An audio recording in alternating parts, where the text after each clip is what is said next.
Before we begin, please be advised, viewer discretion is strongly recommended. What you are about to hear is a word-for-word voiceover reading of Cassie Ventura's full cross-examination testimony from Day 4 of the Sean Diddy Combs federal trial, as it was stated in court on May 16, 2025. Nothing in this video has been exaggerated, altered, or taken out of context. These are the exact statements made by Cassie and the defense team, based on official court transcripts. Certain words have been censored solely to comply with YouTube's guidelines. All individuals mentioned are presumed innocent until proven guilty in a court of law. Source: Courtroom reporter at Inner City Press on X.com. Please listen at your own discretion. Ms. Ventura, you loved Mr. Combs, correct? I did. For 11 years, you took care of him? In some ways. You called him larger than life? I did. Others called him Diddy or Puff Daddy, but you called him Sean, right? Yes. You knew a version of him the rest of the world couldn't see, right? The prosecutor objected, but the judge allowed the question to stand, and the examination continued. In ways. You kept coming back to him for 11 years? I wouldn't say coming back. You believed he loved you too. I did believe he loved me too. So when he cheated on you, it hurt? Not every time. Bring up this defense exhibit, Dash. The prosecutor objected, noting the message hadn't been entered into evidence. The judge agreed, but allowed Ms. Ventura to read it silently as the defense pressed on with questioning. Ms. Ventura, read it just to yourself. Why did you send this message? To let him know I was going to dinner. What was going on when these messages were sent? I'm not sure. What was going on in your relationship then? It was early. We were loving.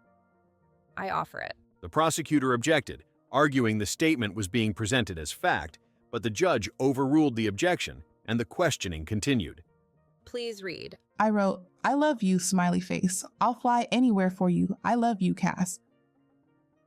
This 2009 email. The prosecutor objected on the grounds of hearsay, and the judge directed the defense attorney to move on and ask additional questions. From BlackBerry, what is BG? Baby girl. What did you write? You hungry, Pop Pop? And Mr. Combs wrote to you, "We are so in love we don't do anything else." How long had you been seeing each other's? Like 2.5 years. Please read this. 1364.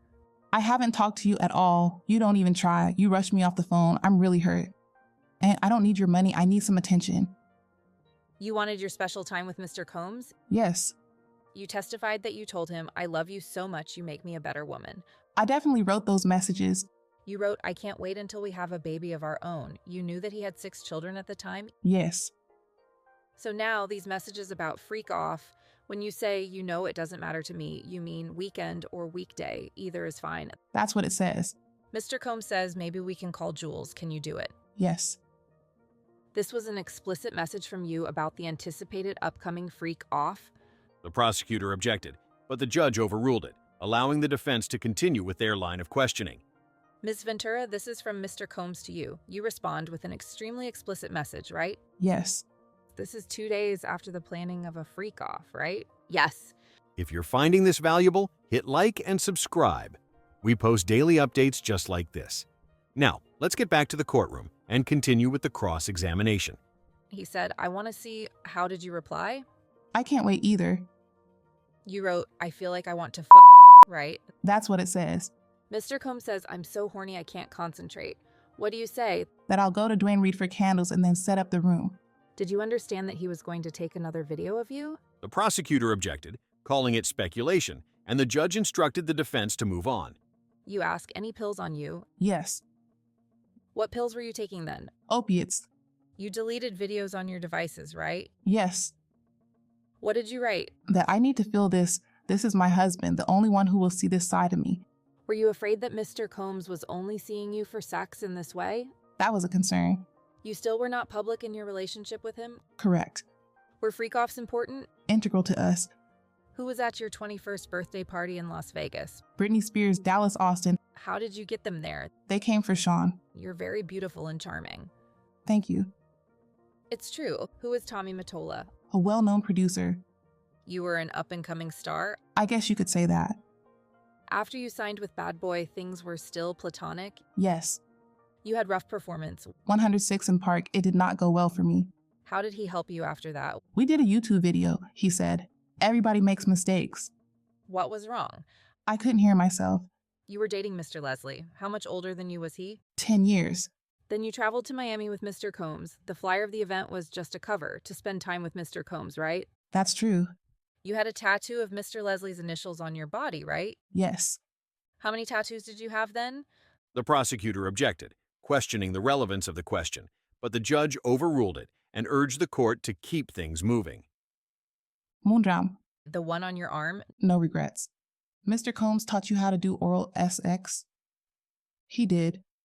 Look at this. Tell me when you're ready. Can you read it? You can read it. It's making me laugh. It's from 2007. You wrote, I feel protected, you are sweet. You wrote, I see that Carrie is better fitting for you. I'm hurt that you think I'm malicious. You're very important to me. Gishanti Cass. Ventura laughs at this point. What were you trying to convey? It's like a journal entry. You discussed Carrie Morgan. Did you think Mr. Combs was attracted to her? There was a point in the very beginning. Did that complication carry on in your relationship? Not really. Carrie was just always with us. I'd like to start asking about freak-offs. Sometimes you wore a wig and a mask? Yes. The general public did not know. The prosecutor objected, and the judge asked the defense to rephrase the question. No one knew until November 2023 in the public. Yes. Fair to say his career was ruined after your lawsuit? I can understand that. Let's read these messages. Mr. Combs wrote, when are you on your period? No now. What you be thinking about when you horny. Ms. Ventura, if you don't want to read the answers, I can read them. Thank you. The O has lots of oohs after them, right? Yes. After a freak off, you'd make love with Mr. Combs? Yes. Your period. Mr. Combs is asking you when you're on it, right? Yep. He's asking in the context of when to meet up and have a sex? Looks like it. Sometimes you watched him with a female? 2 or 3 times. Did you talk with Mr. Combs about the swingers lifestyle? That no one talks about it. Were you keeping freak off secret from your friends? Yes. His assistants help him? With everything. You would remember if an assistant came in during one of your sessions with an escort? Not necessarily. I was high. So you don't remember much. I had my privacy invaded a lot during that relationship. This is from July 2012. You say to Mr. Combs, I'm horny and bored. This was after a freak off, right? There are a lot for texts here. Said to be 25 pages. The prosecutor asked that the witness be allowed to read the entire document. The judge inquired about its length, and the defense replied it was 8 pages. When the prosecution noted they didn't have a copy for the witness, the defense responded they would display it on the screen. You said Mr. Combs often put you down, but he also sent you encouragement and called you a queen, right? Yes.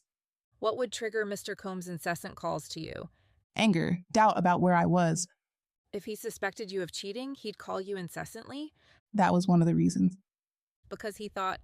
The prosecutor objected, and the judge sustained the objection, agreeing it was valid. Do you believe Mr. Combs has good taste? I think he does. He's had an impact on fashion? People like his style. Sean John.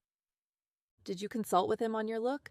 Sometimes I got advice I didn't ask for. He still ran his companies even while having all these freak-offs, right? He did. What was he addicted to? Success. What substances? Opiates? Yes. He told me, and I saw it. Did Mr. Combs' mood depend on whether or not he was withdrawing from opiates? He was more irritable, I would say. What other drugs was Mr. Combs addicted to? The prosecutor objected, citing lack of foundation. The judge dismissed the need for explanation, sustained the objection, and instructed the defense to rephrase the question. What was his drug of choice? Ecstasy or EMDA. Opiates daily? When he was doing them. You saw him withdraw. Yes. The judge called for a break, and both the juror and the witness exited the courtroom. If you want to see part 2, head over to our channel for the next video and the continuation of this cross-examination. Before you go, don't forget to like this video and subscribe to the channel for more real-time trial coverage.